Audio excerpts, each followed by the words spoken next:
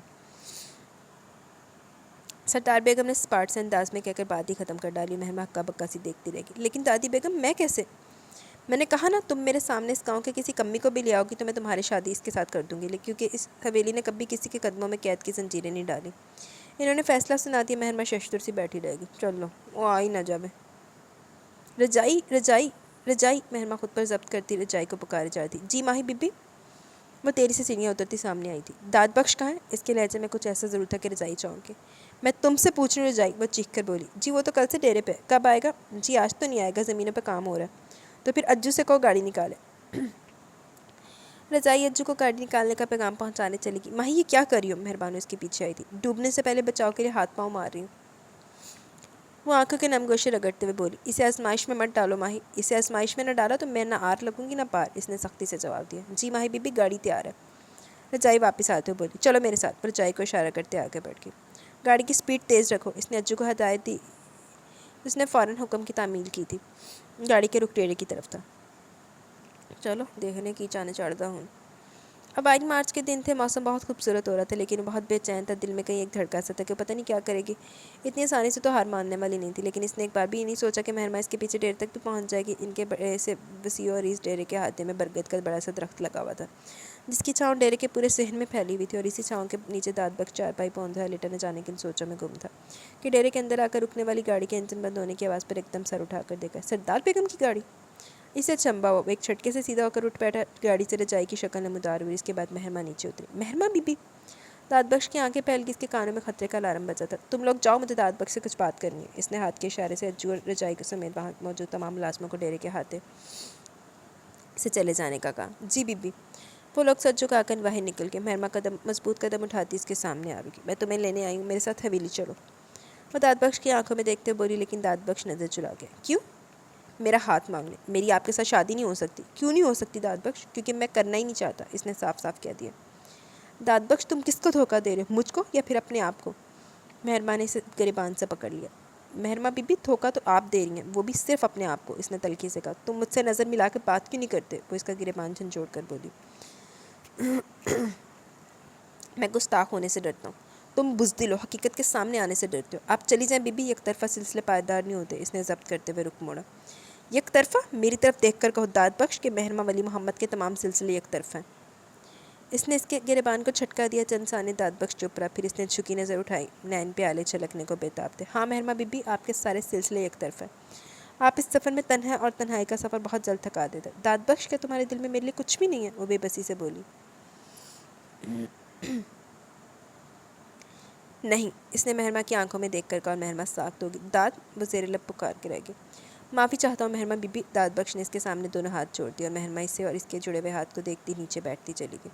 داد بخش مزید نہ دیکھ سکا اور پلٹ کر دوسری طرف چلا گیا. برگد کے درخت پہ بیٹھی کوئل بڑی سریلی آواز میں روئی تھی. اس کی کوک بہت دور تک جا رہی تھی، لیکن مہرما کے دل کی کوک اس کے دل کی دیواروں تک ہی ٹکراتی رہ گئی. دو نین تیرے دو نین میرے، جدوں پیار ہویا بن چار گئے.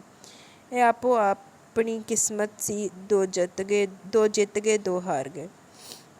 مہرماں نے اپنی ہچکیوں کو دباتے ہوئے سر سیٹ کی بیک سے ٹکا دیا، لیکن رخساروں پہ بہنے والے آنسو نہیں رکے تھے۔ بری ہوئی بیچاری کے ساتھ، لیکن وہ بھی اپنی جگہ تے رائٹ ہے۔ رمیز اور مہرماں کی منگنی کے بعد راشدہ بیگم نے شادی کے لیے بھی جلدی مچا دی، لیکن سردار بیگم پہلے مہربانوں کی شادی کرنا چاہتی تھی، اس لیے انہوں نے کوئی حامی نہیں بھری۔ لیکن دوسرے ہی روز ساجدہ بیگم بھی لپک چھپک حویلی آن پہنچی۔ وہ بھی اپنی بہو کو رخصت کرانے کی خواہش مند تھی، اور سردار بیگم کو بھلا کیا چاہیے تھا، ایک ساتھ دو شادیوں کے ہنگامے جاگ اٹھے۔ بھاگ دوڑ زیادہ داد بخشی کر رہا تھا، ہر کام اس کے ذمہ تھا۔ فرنیچر والوں کو آرڈر دینے کے بعد انویٹیشن کارڈز کا ڈیزائن پسند کرنے کے لیے حویلی آ گیا تھا، اور اس کے بعد جیولر کے پاس بھی جانا تھا۔ کپڑوں جوتوں کی خریداری کا کام تو عورتوں کو خود ہی کرنا تھا، اس لیے بڑے بڑے اور بھاری بھاری کام داد بخش کے ذمے تھے۔ اس وقت بھی وہ شادی کارڈ لے کر نکل رہا تھا، جب اپنے دھیان میں کسی سے ٹکراتے بتا تھا، داد بخش۔ وہ اپنے نام پر ٹھٹکا۔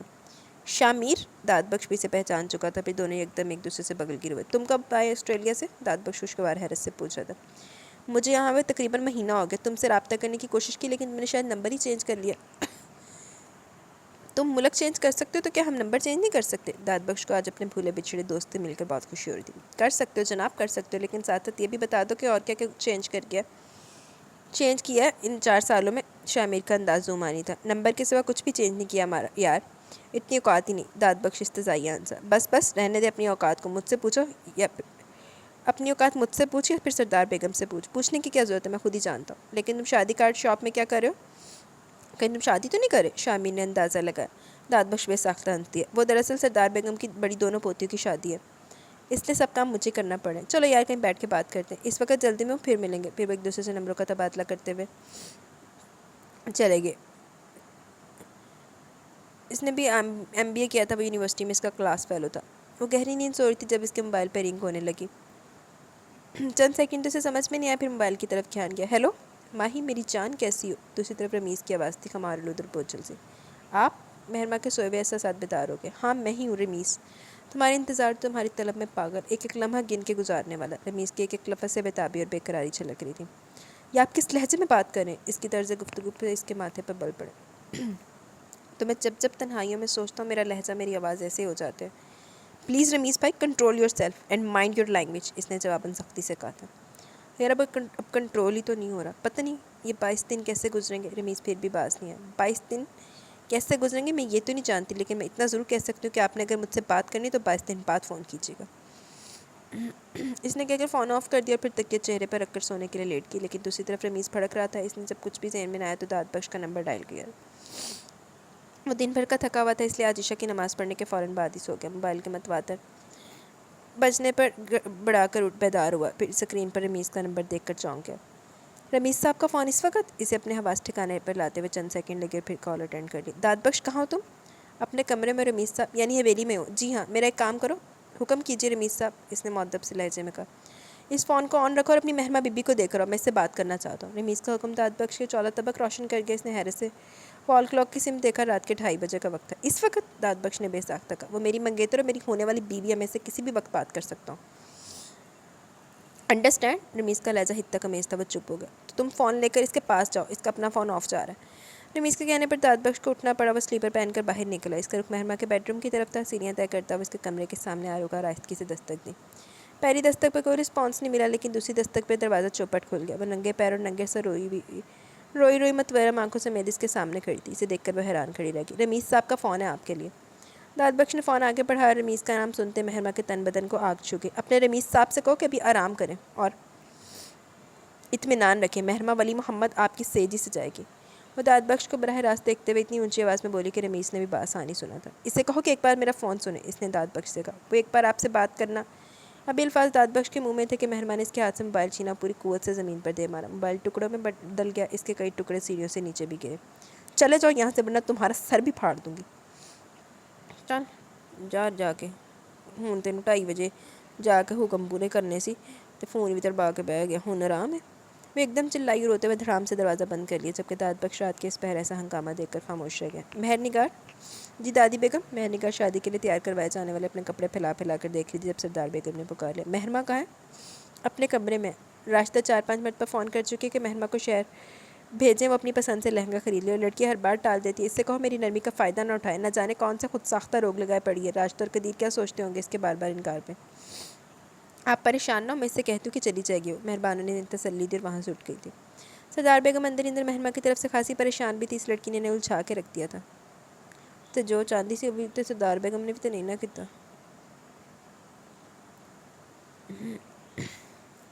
آج شامیر نے سے اپنے گھر بلایا اور اس کے سامنے ایک پرکشش آفر رکھی۔ داد بخش اتنے لمحے حیرانی کے عالم میں شامیر کو دیکھتے رہ گئے۔ کیا بات ہے، ایسے کیوں دیکھ رہے ہو؟ شامیر نے تعجب سے دیکھا۔ تم یہ آفر کس بنیاد پر دے رہے ہو؟ ہمیں ملے ہوئے ابھی دن ہی کتنے ہوئے؟ کیا مطلب داد بخش؟ ایک دوست ہونے کے ناطے اگر میں تمہیں بزنس میں شمولیت کے آفر کروں تو اس میں کیا بری بات ہے؟ پیسہ میں لگاؤں گا، کام تم کرو گے، بس اتنی سی بات ہے۔ شامیر نے کندھے اچکائے۔ لیکن میرے پاس تو اتنا پیسہ نہیں کہ میں کسی بزنس میں شراکت اختیار کروں۔ داد بخش نے حقیقت بتائی۔ یار میں کب کہہ رہا ہوں کہ تم پیسہ لگاؤ، میں تو بس اتنا کہہ رہا ہوں کہ تم کام کرو، پیسہ میں لگاؤں گا۔ یار نکلو اس حویلی سے، اپنے فیوچر کا کچھ سوچو، اپنے بیوی بچوں کا کچھ سوچو۔ شادی ہوگی تو کیا دو گے انہیں؟ کیا سردار بیگم بھی بوجھ اٹھائیں گی؟ شامیر نے اسے فیصلے پر اکسایا۔ نہیں شامیر، یہ تو میرا بھی اپنے آپ سے عہد ہے کہ جب تک خود کچھ نہ کروں شادی نہیں کروں گا۔ داد بخش کا لہجہ مضبوط ہے۔ تو پھر کرو، دیر کس بات کی؟ اور داد بخش سوچنے کا وقت لے کر وہاں سے اٹھ گیا تھا۔ وہ سردار بیگم کو نہیں چھوڑ سکتا تھا، لیکن ساری زندگی ان پر انحصار بھی نہیں کر سکتا تھا۔ ہاں اگر دونوں کام ایک ساتھ ایڈجسٹ ہو جاتے تو پھر اچھا تھا۔ وہ اپنے کام کرنے کی خواہش بھی پوری کر لیتا اور سردار بیگم کی ذمہ داریاں بھی۔ اس وقت اس کے ذہن میں یہی کچھ چل رہا تھا۔ وہ حویلی پہنچا تب بھی سوچ میں گم تھا۔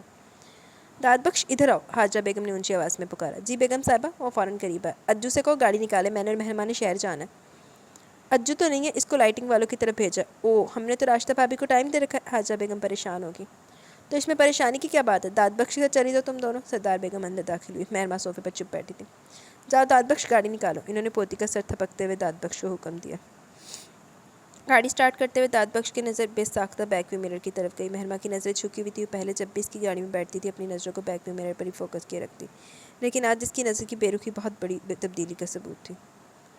تو حال بھی بیاہ طے ہو گیا، حال بھی تیرے تے نظر رکھے، حد ہو گئی۔ پتہ نہیں کیڑی اپنی حصے دی تسکین چاہ رہے ہیں تو۔ راشدہ بیگم انہی لوگوں کے انتظار میں بیٹھی تھی۔ راشدہ بیگم کے صرف 2 ہی بیٹے تھے، رمیز بڑا تھا اور سمیر چھوٹا۔ سمیر اسٹڈی کی غرض سے دوستوں کے ساتھ ہاسٹل میں رہتا تھا، جبکہ رمیز اتنے سالوں سے ابھی تک یونیورسٹی سے چپکا ہوا تھا۔ دراصل وہ کافی رنگین مزاج لڑکا تھا، رنگوں اور خوشبوؤں میں رہنے والا۔ یونیورسٹی سے نکلنے کو دل ہی نہیں چاہتا اور آئندہ اس کے بزنس وغیرہ کے بھی کوئی آثار نہیں نظر آتے، کیونکہ اسے کام کرنے سے کوئی دلچسپی نہیں تھی، اسے بس پکی پکائی چاہیے تھی، اور راشدہ بیگم اسے وہ دے رہی تھی۔ لیکن اس نے مہرما کی پسندیدگی کی صنعت بخش کر راشدہ بیگم کی سوچوں کو ایک نیا رخ دے دیا۔ مہربانوں بیاہ کر دوسری حویلی جانے والی تھی۔ مہرگار اور وارث کافی چھوٹے تھے، اور رہی مہربان تو اس کی بیوی بن کے ہمیشہ کے لیے اس کی دسترس میں آ جاتی۔ اس طرح وہ حویلی کا سرپرست بھی بن سکتا تھا، کیونکہ حویلی میں ایک اس کی نانی بیگم تھی اور ایک پھپھی بیگم۔ وہ کون سے اس پہ کوئی روک ٹوک کر سکتی تھی؟ دونوں اس کی اپنی اور سگی تھی۔ انہیں رمیز سے زیادہ عزیز بھلا کون ہو سکتا؟ رمیز بیٹھے بیٹھے جگیر کا مالک بن جاتا۔ لاکھ لعنت، اپنی ماں دی جگیر تے اکھ رکھن دے۔ آج مہرما ہونے والی بہو کے ناطے ان کے گھر پہلی بار آئی تھی۔ راشدہ بیگم اس کے واری صدقے جا رہی تھی۔ قدیر بھائی کہاں ہیں؟ حاجرہ بیگم صوفے پر بیٹھتے ہوئے بولی۔ وہ اسلام آباد گئے ہیں کسی کام سے، کل آ جائیں گے۔ تم سناؤ میری جان، کیسی ہو؟ طبیعت تو ٹھیک ہے نا؟ اتنی سست کیوں ہو رہی ہو؟ راشدہ بیگم نے مہرما کو بازو کے حلقے میں لے کر اپنے کندھے سے لگایا۔ شادی کے دنوں میں لڑکی ایسی ہو جاتی ہے۔ حاجرہ بیگم نے مسکرا کر مہرما کو دیکھا۔ آج کل وہ بھی بڑی خوش نظر آ رہی تھی کہ چلو اس حویلی اور جاگیر میں میرے بھتیجے کا بھی کوئی حصہ ہو ہی گیا نا۔ مارکیٹ کب چلنا ہے؟ حاجرہ بیگم نے ٹائم دیکھا، 3 بج رہے تھے۔ وہ میں نے جس بوتیک سے مہرما کا لہنگا تیار کروانا ہے، اس کی ڈیزائنر 4 بجے آتی ہے۔ او ارے وہ داد بخش کہاں ہے؟ راشدہ بیگم نے یاد آنے پر پوچھا۔ باہر گاڑی میں ہوگا۔ ارے نہیں، وہ باہر کیوں ہے؟ بلائیں اس کو۔ اماں بیگم کو پتہ چلا تو غصہ کریں گی۔ راشدہ بیگم خود ہی سے بلانے کے لیے کھڑی ہوگی۔ رہنے دو، اب ہمارے درمیان کہاں گھس کے بیٹھے گا؟ اماں بیگم تو اپنے ہر ملازم کو سر چڑھا رکھا، اور یہ تو ان کا چہیتا ہے آخر۔ حاجرہ بیگم ناگواری سے بولی۔ مہرما نے اتنے عرصے میں پہلی بار آنکھیں اٹھا کر حاجرہ بیگم کو دیکھا۔ اس کی نظروں میں کاٹ تھی، لیکن اپنی بیزاری کو افت کے اظہار میں مگن حاجرہ بیگم اس کی نظروں کی کاٹ محسوس نہیں کر سکی۔ یہ تو آپ ٹھیک کہہ رہی ہیں، لیکن اماں بیگم کی وجہ سے ہر وقت نبھانا ہی پڑتی ہے۔ راشدہ بیگم کہہ کر باہر چلی گئی، لیکن وہاں جا کر پتہ چلا کہ داد بخش ان کے چوکیدار کے کوارٹر میں نماز پڑھنے گیا۔ وہ چپ چاپ واپس لوٹ آئے۔ وہ ظہر کی نماز ادا کرے، شاید سفر کے دوران قضا ہو گئی تھی۔ ان کا لہجہ دھیما تھا، جبکہ حاجرہ بیگم پہلو بدل کر رہ گئی۔ بڑا نیک اور پاک کردار بنتا ہے۔ انہوں نے اس کی بارت پر طنز کرنے سے بھی گریز نہیں کیا۔ ادھا دیا انہوں نے لان خود ہی لعنت ہی ہے ویسے۔ راشدہ بیگم مہرما کے لیے کچھ کھانے کو منگوا رہی تھی کہ بوتیک سے کال آ گئی، اور پھر ان لوگوں کو جلدی گھر سے نکلنا پڑ گیا۔ وہ بھی نماز پڑھ کے آ چکا تھا، اور وہ فوراً ہی وہ لوگ بوتیک کے لیے روانہ ہو گئے۔ وہ لوگ بوتیک کے سامنے اتری تو مہرما داد بخش کے پاس ٹھہر گئی۔ تم بھی ساتھ آ جاؤ، میرے دل کا بوجھ تو نہیں اٹھا سکے، دل کی تباہی کا بوجھ بھی اٹھا لینا۔ میرا مطلب ہے شاپنگ بیگ ہی اٹھا لینا، ہیلپ ہو جائے گی۔ اس نے ایک لفظ جل کے منہ سے ادا کیا، اور داد بخش اس کے ایسے ذہن میں بجھے لفظوں پہ سن سا کھڑا رہ گیا۔ وہ وہیں کھڑا سوچ رہا تھا جب شامر کی کال آ گئی۔ شامر اپنا کاروبار سیٹ کرنے میں لگا ہوا تھا۔ داد بخش کے شادی سے فارغ ہونے کا انتظار کرتا۔ وہ شامر سے بات کرتے ہوئے بوتیک سے باہر سیڑھیوں پر آ کھڑا ہوا، لیکن شامر اس کی غائب دماغ فوراً نوٹ کر گیا تھا۔ رات کے 11 بجے کا وقت تھا جب وہ لوگ شاپنگ سے فارغ ہوئے اور واپس راشدہ بیگم کے گھر آتے ہوئے انہیں 12 بج گئے۔ سردار بیگم شام سے اب تک انہیں کئی بار فون کھڑکا چکی تھی۔ اماں بیگم کیا بات ہے، آپ اتنی پریشان کیوں ہو رہی ہیں؟ کیا حاجرہ بھابھی اور مہرمہ کسی غیر کے گھر آئی ہیں؟ راشدہ بیگم نے تھک کر صوفے پر بیٹھتے ہوئے پوچھا۔ غیر کی بات نہیں ہے راشدہ، دراصل مہرمہ مائیوں کی دلہن ہے۔ کل شام اس نے مائیوں بیٹھنا اور وہ گھر سے باہر گھوم رہی ہے۔ ہمارے ہاں ایسا نہیں ہوتا۔ جب شادی کی تاریخ طے ہو جاتی ہے تو دلہن گھر سے باہر نہیں نکلتی، بدشگونی ہوتی ہے۔ یہ تو میں نے تمہاری اور قدیر کی وجہ سے اسے بھیج دیا۔ ارے نہیں اماں بیگم، کوئی بدشگونی نہیں ہوتی، یہ زمانے اور تھے ایسے وہم پالنے والے۔ آپ بے فکر ہیں، مہرمہ اپنے گھر میں، چند دن بعد بھی تو اس نے اسی گھر میں آنا نا۔ خیر چھوڑو، واپس کب آ رہی ہے؟ آج وہ واپس نہیں آئیں گی، 12 بجے کا ٹائم ہو رہا ہے اور ابھی مہرمہ کے لہنگے سے میچنگ زیور بھی لینا ہے، یہ اپنی جویلری پسند کر کے جائے گی۔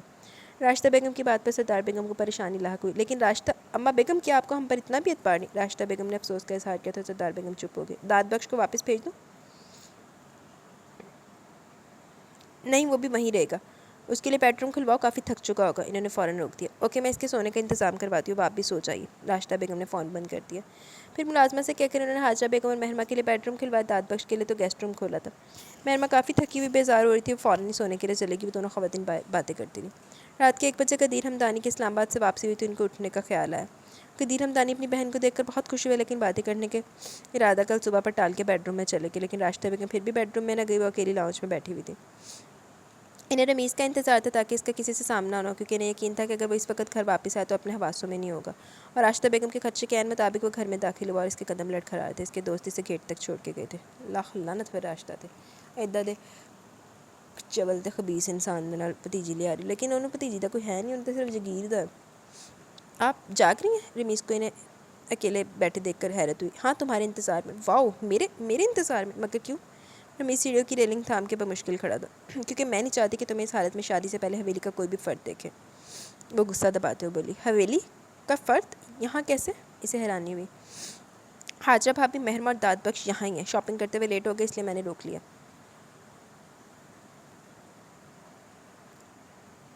اب سیدھا اپنے بیڈ روم میں جاؤ اور صبح اپنا حلیہ درست کر کے سامنے آنا۔ وہ اپنے کمرے کی طرف بڑھتے ہوئے بولی، لیکن رمیز کے نشے میں ڈوبا ہوا ذہن ایک ہی لفظ پر اٹکا رہ گیا۔ مہرمہ؟ دیکھیں، کوئی بغیرتی کرنی ہے اس چول نے۔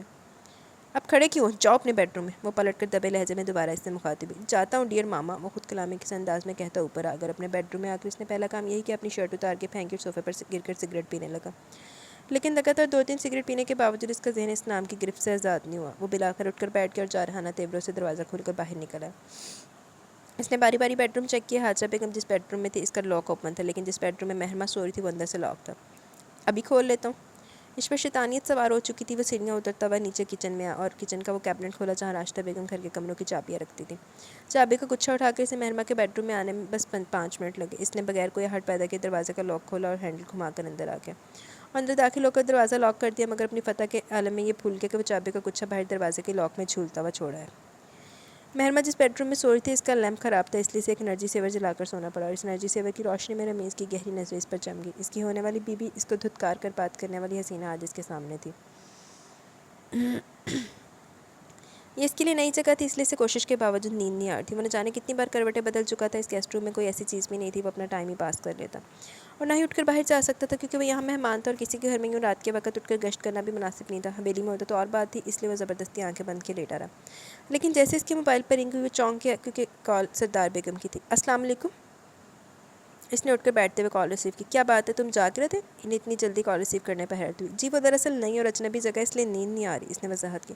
تو تم رمیز کے پاس بیٹھ جاتے تھوڑی دیر کے لیے؟ رمیز صاحب گھر پہ نہیں تھے، ابھی تھوڑی دیر پہلے آئے اور اس وقت میں ان کے پاس کیا بیٹھتا؟ اس نے سر چھٹک کر کہا۔ کیوں، رمیز کہاں گیا ہوا تھا؟ شاید اپنے دوستوں کے ساتھ گئے تھے۔ مہرمہ اور حاجرہ سو گئی؟ جی وہ تو سو گئی، لیکن آپ کیوں جاگ رہی ہیں؟ بس میرا بچہ، میرا دل یوں ہی لیٹے لیٹے گھبرانے لگا تو میں اٹھ کر بیٹھ گئی۔ آج ولی محمد اور اس کے باپ کی بہت یاد آ رہی تھی۔ آج وارث کی ماں گھر پہ نہیں تھی، اس لیے وہ میرے پاس سونے کے لیے آ گئی، اور اس کی صورت دیکھ دیکھ کر ولی محمد کی شکل آنکھوں میں گھومنے لگی ہے۔ دل پر اداسی چھا گئی ہے۔ سردار بیگم کی آواز میں نمی اتر آئی۔ سردار بیگم، اتنی اداسی اور مایوسی، وہ بھی آپ کے لہجے میں؟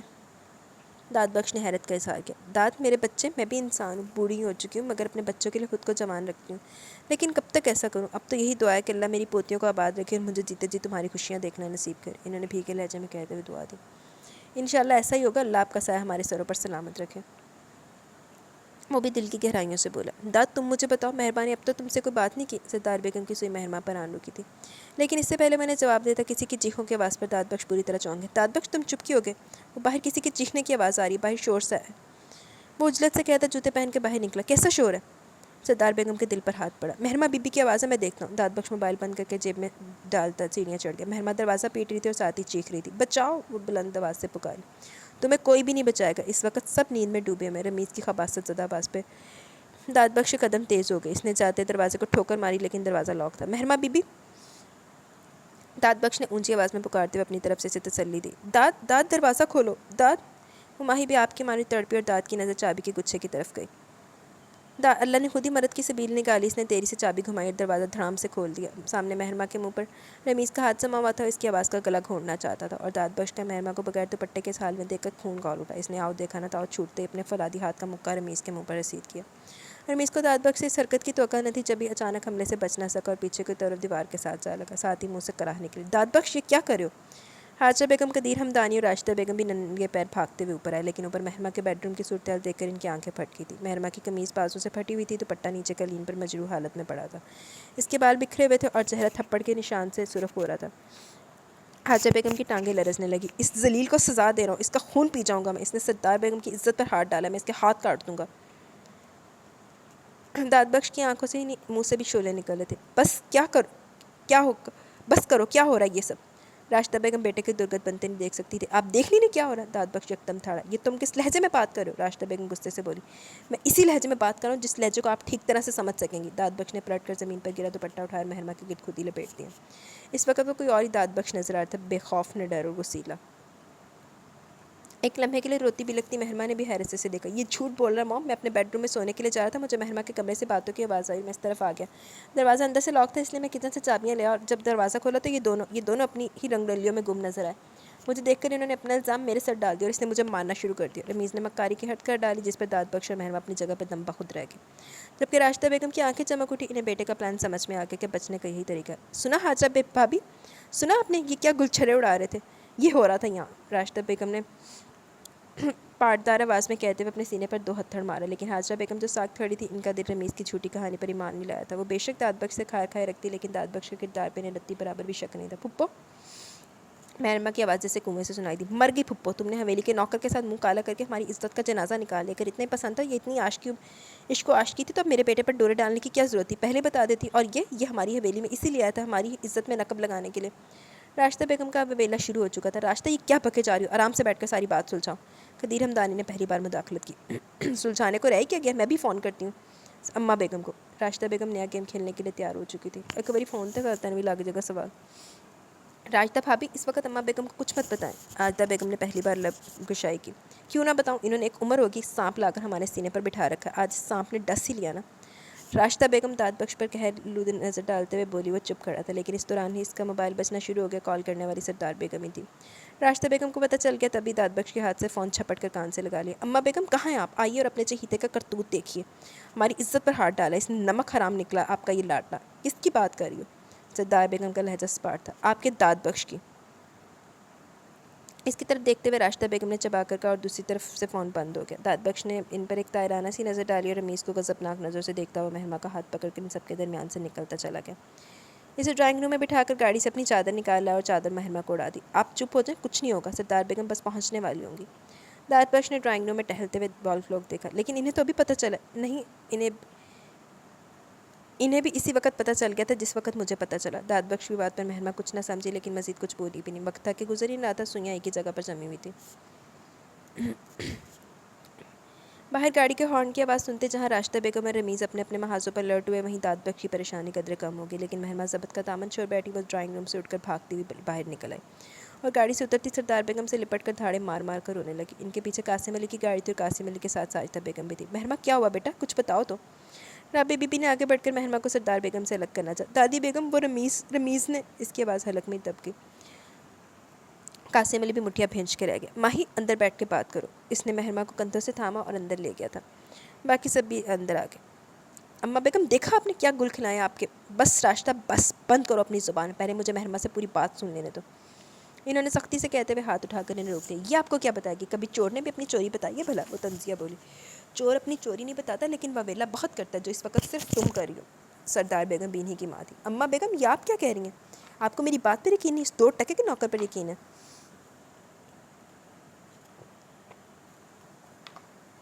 راشدہ بیگم کے انداز میں حقارت اتر آئی. 2 ٹکے کا وہ نہیں، 2 ٹکے کا تمہارا بیٹا ہے.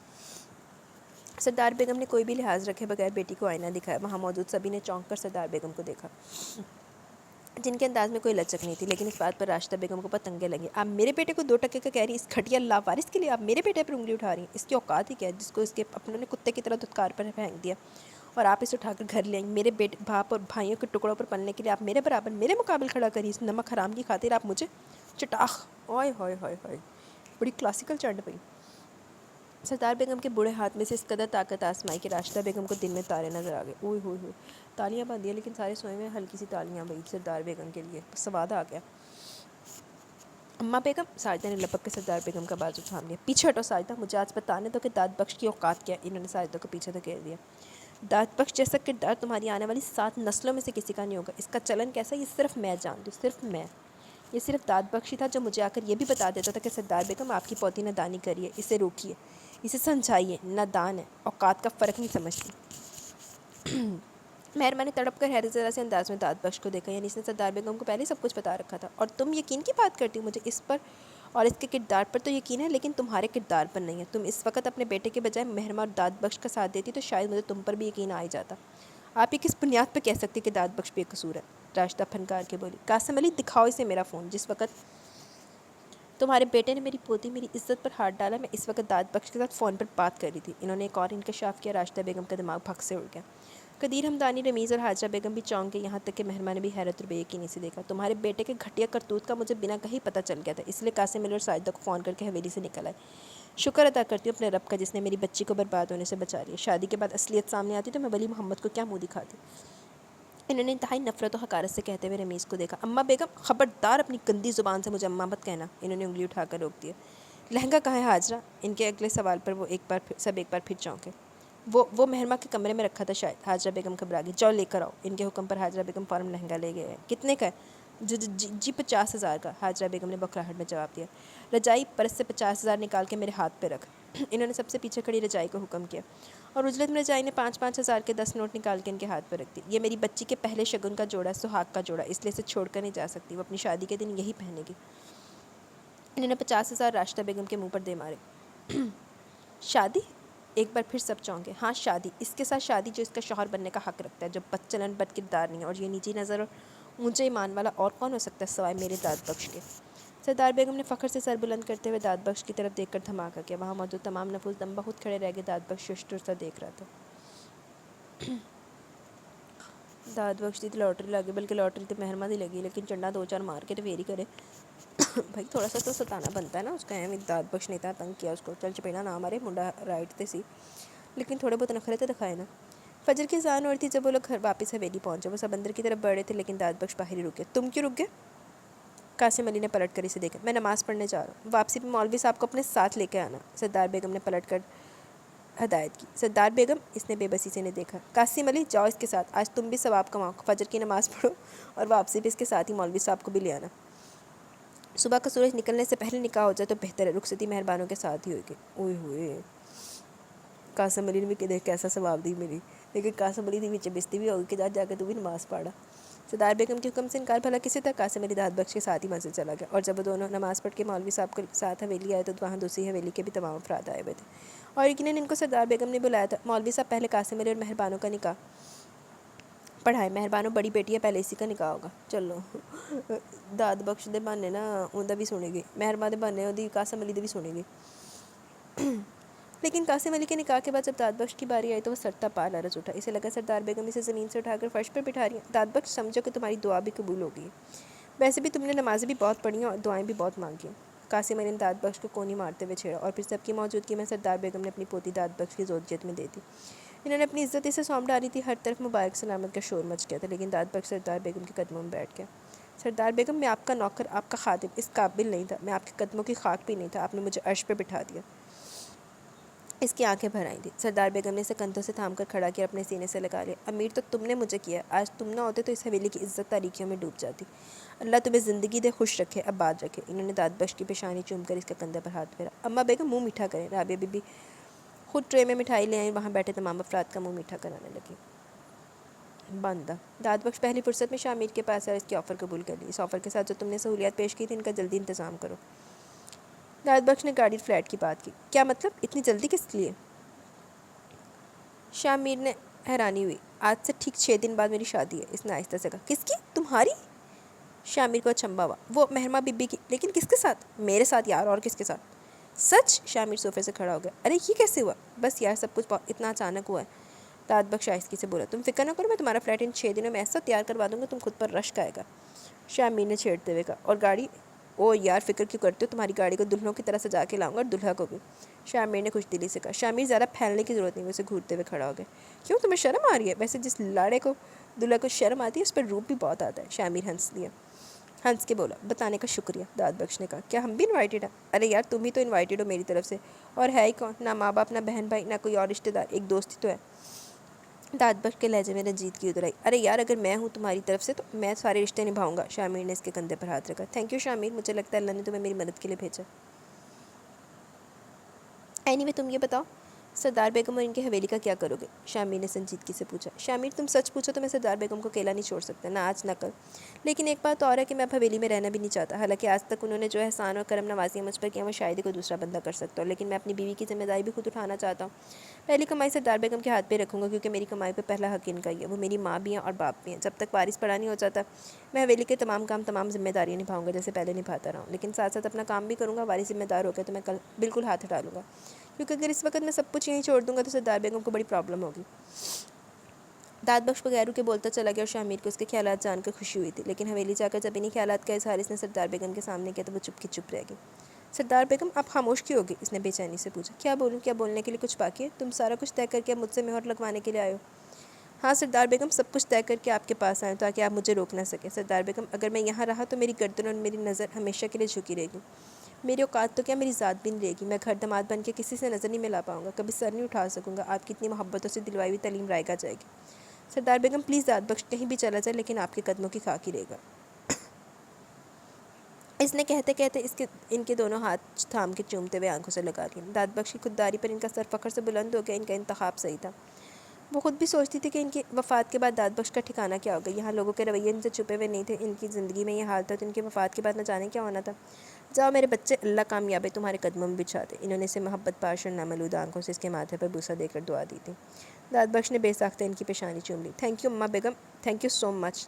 تم مجھے اماں کہہ رہے ہو؟ وہ خوشی سے سرشار ہوگی۔ ہاں اب میں خود سے نظر ملانے کے قابل ہو گیا ہوں، اب مجھے سردار بیگم نہیں اپنی ماں کی صورت نظر آ رہی۔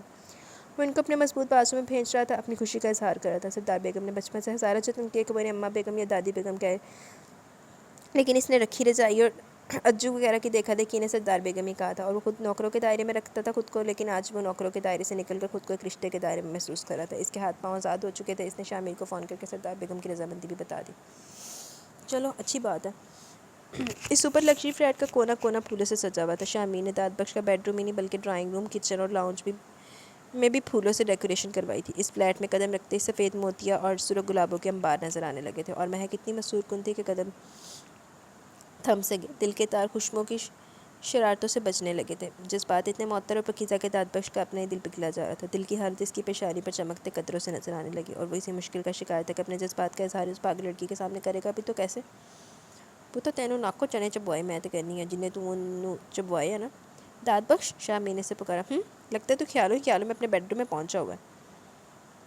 اس نے چھیڑا۔ پہنچنا بھی چاہیے، آخر اتنا ٹائم ہو رہا ہے۔ شاہ میر کی امی نے اٹھتے ہوئے کہا۔ آج شاہ میر کی فیملی بھی شادی میں شریک ہوئی تھی۔ ارے نہیں آنٹی آپ بیٹھیے نا، اتنی جلدی اٹھنے کی کیا ضرورت ہے؟ داد بخش نے روکا۔ وہ ان لوگوں نے گھر تک چھوڑنے آئے تھے۔ تم سب کے درمیان بیٹھے ہوئے اس لیے تمہیں جلدی لگ رہی ہے، لیکن اندر دلہن اکیلی بیٹھی، اسے ٹائم بھی آدھی رات لگ رہا ہوگا۔ اٹھو اس کے پاس جاؤ، شاباش۔ انہوں نے کندھا تھپکا۔ داد بخش مسکراتے ہوئے دروازہ لاک کر کے اپنے بیڈ روم میں آ گئے۔ اس وقت 11:30 کا ٹائم ہو رہا تھا، لیکن تنہائی کی وجہ سے رات خاصی گہری محسوس ہو رہی تھی۔ وہ آہستگی سے دروازہ کھول کے اندر آیا تو قدموں کی روانی میں کمی آ گئی، اندر ہر چیز ہی ہوش ربا تھی۔ السلام علیکم، اس نے بیڈ پر بیٹھتے ہوئے سلام کیا۔ مہرمہ ذرا سا پیچھے کھسک گئی، اور اس نے اس کے سلام کا جواب بھی نہیں دیا۔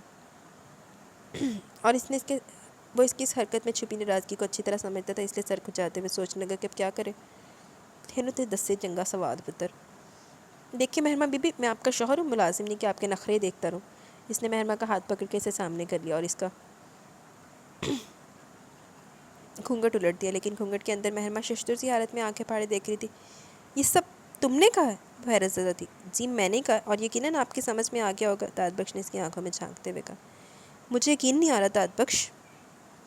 وہ واقعی حیرانی کے سمندر میں غوطہ زن تھی۔ آئیے میں آپ کو یقین دلاتا ہوں۔ اس نے مہرمہ کو بازو کے حصار میں گھیرا تھا، لیکن میں جیسے ہوش میں آ گئی ایک دم تڑپ کے دور ہٹ گئی۔ بس تم اپنے یقین اپنے پاس ہی رکھو، میرے پاس آنے کی، مجھے چھونے کی کوئی ضرورت نہیں۔ میں تمہارے لیے کیا ہوں میں خوب جانتی ہوں۔ وہ تنک گئی۔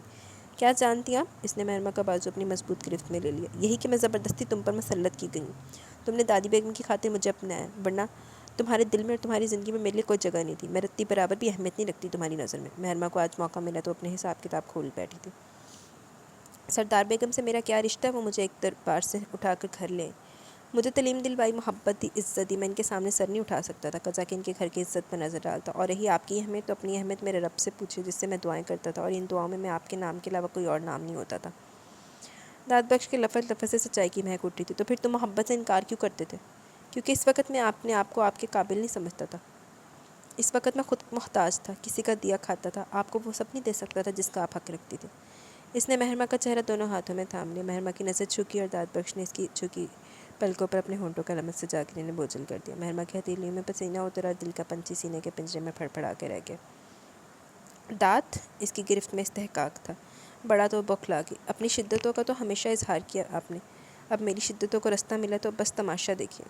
اس کی آواز کی گمبھیرتا مہرمہ کے رہے سے اوسان بھی خطا کر گئی۔ وہ ایسا رومانٹک بھی ہو سکتا ہے، اس نے تو کبھی سوچا ہی نہیں تھا۔ قطرہ قطرہ پگھلتی رات ان کے ملن کے کھل کے مسکرائی تھی۔ وہ تو تینوں تو سارا دسے گا، تیری ہوں ساریاں بے باکیاں کڈے گا۔ صبح فجر کے وقت اس کی آنکھ کھلی تو اس کی پہلی نظر مہرمہ کے چہرے پر گئی، جس کے بازو پر سر رکھے سو رہی تھی، لیکن ان میں بھی دھیمی سی مسکان نے اس کے لبوں کا احاطہ کر رکھا تھا۔ یوں لگ رہا تھا جیسے یہ دائمی مسکان اس کے لبوں پر ہمیشہ کے لیے ٹھہر گئی ہو۔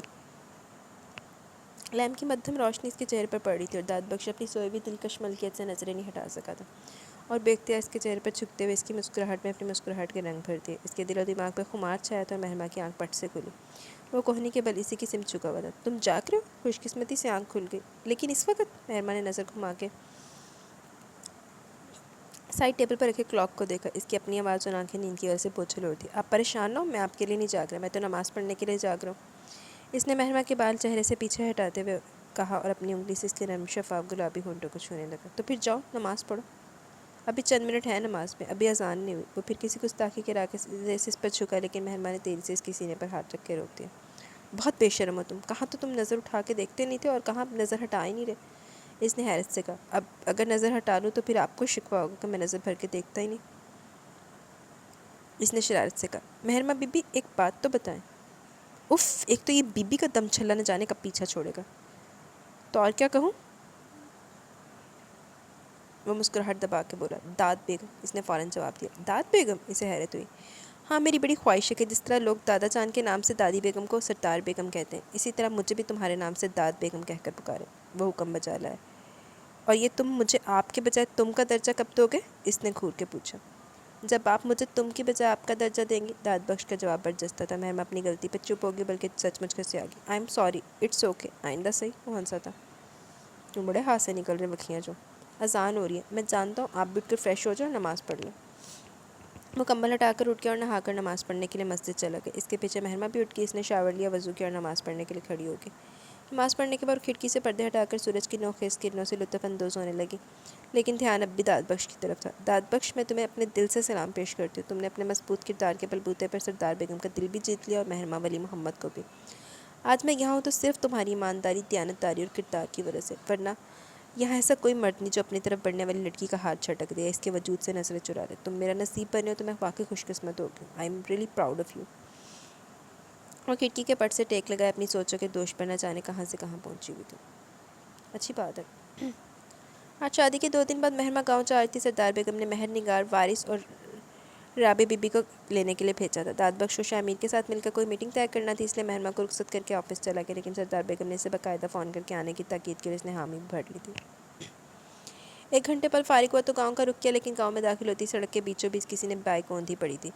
2-3 بار اس نے گاڑی کا ہارن دیا لیکن کوئی پتہ نہ چلا کہ بائک کا مالک کون اور کہاں ہے۔ وہ گاڑی روک کے نیچے اتر آیا، جیسے وہ بائک کو ہٹانے کے لیے آگے بڑھا، ایک سنسناتی گولی اس کا کندھا چھید کے رکھ گئی۔ داد بخش ایک کرہ کے ساتھ پلٹا، سڑک کے قریب جھاڑیوں میں سے رمیز کی شکل نظر آئی، لیکن دوسری گولی اس کے بازو کو چیرتی ہوئی گزر گئی۔ وہ یکدم زمین پر گرا، اتنے میں لوگوں کی آوازیں آنے لگی۔ رمیز بائک لے کر ہوا ہو گیا۔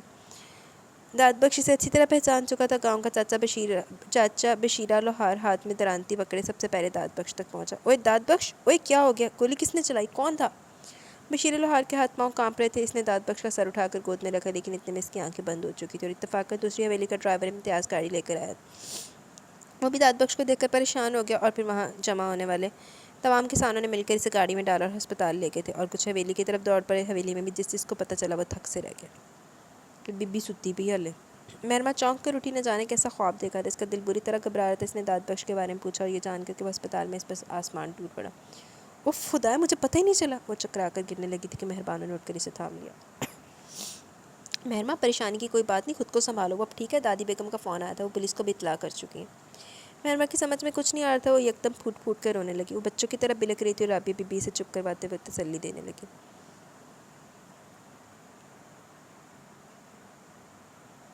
قاسم علی بھی اطلاع ملتے ہی اسپتال پہنچ گیا، لیکن جیسے سے سب کو خبر مل رہی تھی سبھی پریشان ہو رہے تھے۔ اماں، اس پر گولی رمیز نے چلائی، یہ کام وہی خبیث کر سکتا ہے، ورنہ داد کی کسی کے ساتھ کیا دشمنی ہو سکتی ہے بھلا؟ مہرما ہچکیوں کے درمیان بولی۔ بس بیٹا، ہم کیا کہہ سکتے ہیں، یہ تو پولیس ہی بتائے گی کہ کس کا کام ہے۔ رابعہ بی بی بغیر کسی تصدیق کے رمیز پر الزام نہیں رکھنا چاہتی تھی۔ داد، وہ بے تاب سے اندر داخل ہوئی۔ داد بخش نے آنکھیں کھول کے اسے دیکھا، اسے جو اسپتال چھوڑ کے گیا تھا۔ کیسی ہو؟ آپ کیسے ہیں؟ کب ڈسچارج ہوں گے؟ ڈاکٹرز کیا کہتے ہیں؟ اس نے داد کا ہاتھ پکڑ لیا۔ اف، تمہاری یہ بے تابیاں اور جلد بازیاں۔ وہ دھیمے سے مسکرایا۔ وہ شروع سے ایسی تھی، جذباتی اور جنونی۔ میں صبر نہیں کر سکتی، آپ کے معاملے میں تو ہرگز نہیں۔ یار، صبر کس کافر کو آتا ہے؟ مجھ سے پوچھو، میں صبر کی کس انتہا پر ہوں؟ تم سامنے کھڑی اور میں بے بس۔ داد بخش کی مانی کے اس بے باک نظر مہرما کے چہرے کا طواف کری تھی۔ مہرما نظریں چرانے پر مجبور ہو گئی۔ پلیز داد، مجھے ٹالے مت، یہ بتائے طبیعت اب کیسی ہے؟ تم آ گئی اور میں ٹھیک ہو گیا، کہو تو اٹھ کر بیٹھ جاؤں؟ نہیں، آپ آرام کریں۔ وہ گھبرا گئی۔ ڈاکٹر سے کہو جلدی ڈسچارج کر دے، کہیں دل کے ارمان دل میں نہ رہ جائیں۔ پہلے ہی آپ سے تم تک آتے آتے عمر گزر گئی ہے، قسم سے یار، یوں لگتا ہے تمہاری چاہ میں بوڑھا ہو گیا۔ مہرما اس کے افسردہ سے انداز پہ ایک دم کھلکھلا کے ہنستی۔ ظاہر ہے، میں 21 سال کی کم سن تو شیزہ، اور آپ 30 سالہ مرد۔ اف، اتنی ایج؟ اس نے منہ بنا کے کہا۔ بس زیادہ تو شیزہ بننے کی بھی ضرورت نہیں، تمہاری شادی ہو چکی ہے۔ داد بخش نے پینترا بدلا۔ بہت تیز ہو گئے، تمہارے ساتھ کا کمال ہے۔ کیا کہا؟ وہ چیخی۔ ایک بات مانو گی؟ کہو۔ اماں بیگم سے کہو کہ کیس واپس لے لیں، رمیز کو آزاد کرا دیں۔ 3 دن سے وہ جیل میں اور پولیس والوں کی مار کھا رہا ہے۔ پلیز یار، میں کسی کی اذیت کا سبب نہیں بن سکتا۔ یوں سمجھ لو میں نے تمہارے صدقے اور اپنی خوشیوں کے صدقے سے معاف کیا۔ داد بخش نے مہرما کا ہاتھ پکڑ کر اسے سمجھایا۔ دادی بیگم اسے معاف نہیں کریں گی، اور معافی کے قابل بھی نہیں ہے۔ اس نے 2 بار ہمیں قتل کرنے کی کوشش کی، ایک بار میری عزت پر ہاتھ ڈال کر اور ایک بار آپ پر گولی چلا کر۔ یہ غلطی انسان سے ہوتی ہے اور معافی بھی انسان ہی کرتے ہیں۔ پلیز کوشش کرو کہ اماں بیگم مان جائے۔ داد بخش نے اسے راضی کرنا چاہا۔ مہرما چپ ہوگی، لیکن سردار بیگم اپنے اصولوں سے پیچھے ہٹنے کو تیار نہیں تھی۔ سب نے کوشش کر کے دیکھ لی، لیکن وہ نہیں مانی، اور پورا 1 سال گزر گیا۔ بہت چنگا کتا نہیں منی، ادھر بندہ ڈیزرو ہی کرتا سی۔ مجھے لگتا ہے یہ پورے کا پورا اماں بیگم پہ گیا۔ داد بخش نے سردار بیگم کی گود میں لیٹے بچے کو غور سے دیکھتے ہوئے اپنی رائے کا اظہار کیا۔ اور مجھے لگ رہا ہے کہ پورے کا پورا تم پر گیا۔ سردار بیگم نے مسکرا کر داد بخش کو دیکھا۔ واہ جی واہ، بیٹا میرا اور لگ آپ جیسا رہا، کیا کمال کی بات ہے۔ آپ دونوں کو اپنے سوا بھی کوئی نظر آتا ہے یا نہیں؟ یہ میرے جیسا بھی تو ہو سکتا ہے۔ مہرما ان دونوں کی طوطا چشمی پر سلگ اٹھی تھی۔ اس کے ہاں بیٹا پیدا ہوا تھا، 8 دن ہو چکے تھے۔ پہلے 6-7 دن مہربان اور مہر نگار اور رابعہ بی بی اس کے پاس وقفے سے آ کر رہی تھی، اس کی دیکھ بھال کرتی رہی تھی۔ اب وہ گئی تو داد بخش کی فرمائش پر سردار بیگم آ گئی، اور ان کے ساتھ ان کی لاڈلی اور چہیتی رجائی بھی آئی ہوئی تھی۔ بیٹے ہمیشہ باپ کا پرتو ہوتے ہیں، سردار بیگم نے مہرما کے سر پر چپت لگائی۔ لیکن بیٹوں کو زیادہ پیار ماؤں سے ہی ہوتا ہے، مہرما اترا کے بولی۔ جیسے مجھے اماں بیگم سے۔ داد نے ان کے کندھے پر بازو پھیلایا۔ ہاں، اسی لیے تو میری ساری باتیں چوری چھپے جا کر ان کو بتاتے تھے۔ وہ گھور کے خفا سے لہجے میں بولی، اور داد بخش کہکا لگا کے ہنس پڑا، اور سردار بیگم بھی اپنی ہنسی نہیں روک پائی۔ ابھی تک صدمہ ہے بیچاری کو۔ ہاں تو اور کیا، مجھے کیا پتہ کہ اندر اندر میری جڑیں کاٹی جا رہی ہیں، میری مخبری کی جا رہی ہے۔ اس کی خفگی پر وہ دونوں ہنس رہے تھے۔ اتنے میں ڈور بیل کی آواز آئی۔ شامیر بھائی ہوں گے، اس نے اندازہ لگایا۔ میں دیکھتا ہوں۔ وہ اٹھ کر باہر آ کر دروازہ کھول دیا، لیکن سامنے راشدہ بیگم کو دیکھ کر حیران رہ گیا۔ آپ؟ ہاں، میں تم سے کچھ مانگنے آئی ہوں داد بخش، اللہ کے واسطے مجھے مایوس مت کرنا۔ راشدہ بیگم نے اس کے سامنے ہاتھ جوڑ دیے تھے۔ یہ کیا کر رہی ہیں آپ؟ پلیز اندر آئیے۔ وہ سامنے سے ہٹ گیا۔ داد کہاں رہ گیا آپ؟ کون ہے باہر؟ مہرما کی آواز سنائی دی۔ بیگم صاحبہ آئی ہیں۔ وہ واپس ڈرائنگ روم میں آتے ہوئے بولا، جس پر وہ دونوں چونک گئی۔ میں کسی سے بھی کچھ کہنے نہیں آئی، میں بس اپنے بیٹے کی زندگی کی بھیک مانگنے آئی ہوں۔ راشدہ بیگم نے سردار بیگم اور مہرماں کی طرف دیکھ کر داد بخش کو دیکھا۔ خدا کے واسطے داد بخش، رمیز کو معاف کر دو، اسے 1 سال ہو گیا مقدمے کی پیشیاں بھگتتے ہوئے، وہ اب باہر جانا چاہتا ہے۔ اس نے جو کیا واقعی برا کیا، وہ اپنی سزا بھگت چکا ہے، بس کیس واپس لے لو۔ راشدہ بیگم نے ایک بار پھر اس کے سامنے ہاتھ جوڑ دیے، ان کی آنکھوں سے آنسو بہنے لگے۔ داد بخش نے ایک نظر سردار بیگم کو دیکھا، وہ رخ موڑ گئی۔ داد بخش نے آگے بڑھ کر راشدہ بیگم کے ہاتھ کھول دیے۔ آپ میری ماں کے برابر ہیں، ہاتھ جوڑ کر مجھے گناہ گار مت کیجیے۔ میں نے اسی وقت رمیز کو معاف کر دینے کا کہہ دیا تھا جب اسے پولیس نے پکڑا تھا، لیکن اماں بیگم کے اصول کے مطابق اسے سزا ملنی چاہیے۔ جہاں تک میرا تعلق ہے، میں اسے کھلے اور سچے دل سے معاف کرتا ہوں۔ آپ پریشان نہ ہو، میں کل ہی وکیل صاحب سے بات کر کے کیس واپس لینے کی درخواست پیش کرتا ہوں۔ داد بخش کے فیصلے پر سردار بیگم نے چونک کر دیکھا، جبکہ راشدہ بیگم کے چہرے پر خوشی اور بے یقینی کے سائے لہرا گئے۔ وہ اماں بیگم، راشدہ بیگم نے کسی خدشے کے تحت کہا۔ اماں بیگم میری ماں ہے، وہ میری بات سے انکار نہیں کریں گی۔ آپ بیٹھیے اور چائے پی کے جائیے گا۔ داد بخش نے کتنے یقین سے کہتے ہوئے راشدہ بیگم کو صوفے پر بٹھایا۔ راشدہ بیگم شرمندہ ہو کے رہ گئی تھی، انہیں اپنا رویہ یاد آیا تھا۔ مہرماں رجائی سے کو چائے لے کر آئے، اس نے اشارہ کیا۔ جی ابھی کہتی ہوں، وہ فوراً اٹھ گئی۔ راشدہ بیگم، یہ فرق ہے میری تربیت میں اور تمہاری تربیت میں۔ تمہارا اپنا ہی بیٹا تمہارے اختیار میں نہیں، جبکہ میرے بیٹے نے میرا سر فخر سے بلند کر دیا۔ جاؤ، میں اپنے داد کے صدقے تمہیں اور تمہارے بیٹے کو معاف کرتی ہوں۔ سردار بیگم نے دل پہ لگا تالا کھول دیا تھا۔ راشدہ بیگم نے آج سچے دل سے تسلیم کیا کہ انسان کی عظمت اس کی بڑائی اس کے خاندان اور دولت سے نہیں، اس کے کردار سے ہوتی ہے۔ نو ڈاؤٹ، یہ تو بات حقیقت ہے۔ جی تو گائز، ہمارا یہاں پہ یہ ناول اپنے اختتام کو پہنچا۔ کیسا لگا آپ کو ناول؟ اپنی رائے کا ضرور اظہار کیجیے گا۔ انشاءاللہ جلد ملیں گے نیو ناول کے ساتھ، تب تک کے لیے اپنا بہت سارا خیال رکھیں، دعاؤں میں یاد رکھیں۔ مجھے اجازت دیں، مجھے تو یہ ناول بڑا پسند آیا۔ میں جاتے جاتے آپ کو اپنی رائے کا اظہار بھی تو کر کے جانا۔ مجھے ناول بڑا پسند آیا۔ مجھے یہ آپ لوگوں کے لیے 2 گھنٹے کی ریکارڈنگ کرنا بھی دکھا نہیں ہے، کیونکہ مجھے ناول کی سٹوری بہت پسند آئی ہے۔ داد اپنی جگہ پہ ٹھیک تھا، مہرماں بھی ٹھیک تھی، لیکن مجھے یہ ناول ویسے نا آنیسٹلی بہت پسند آیا۔ آپ لوگوں کو کیسا لگا ضرور بتائیے گا۔ انشاءاللہ جلد ملیں گے نیو ناول کے ساتھ، تب تک کے لیے اپنا بہت سارا خیال رکھیں، دعاؤں میں یاد رکھیں۔ اللہ حافظ۔